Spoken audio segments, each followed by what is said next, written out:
All right, so at the time that Rodgers and Hammerstein were developing this musical, so they were, you kind of have to go back. So musicals at the time. So Richard Rodgers was working with Hart, and a lot of the musicals they were writing were kind of fluff, and there was lots of musical numbers that didn't really go with the story, lots of dance numbers that just were there for no apparent reason. So then Rodgers and Hammerstein got together, and they finally found a partnership that really worked for them.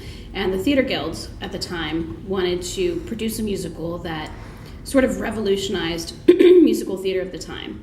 So this was the first musical of its time that used music, dance, and plot, and they interwove into each other, which was sort of unheard of. And I know when it first came out, everyone's like, oh, it's never going to sell. There's no girls and, no gimmicks, that no one's going to want to come see it.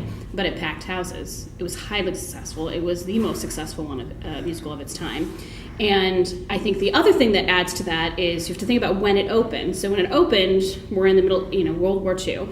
And so Mary Rodgers was explaining, the opening of Oklahoma. And she says, it's amazing because, yes, the entire house was full of people, and then standing were soldiers. Because all of those soldiers were looking for something that connected them to what they were fighting for. And Oklahoma is that. I mean, it's Americana at its finest. It's set in when Oklahoma is about to become a state. Everyone's very proud of who they are and what they're doing, and it's the desires of those characters. But then again, it's also a snippet of the time, and it's what we are as Americans, freedom to own land, to make your own way, to find your own desires, make your own choices. And those soldiers connected to that. So it was very powerful at the time.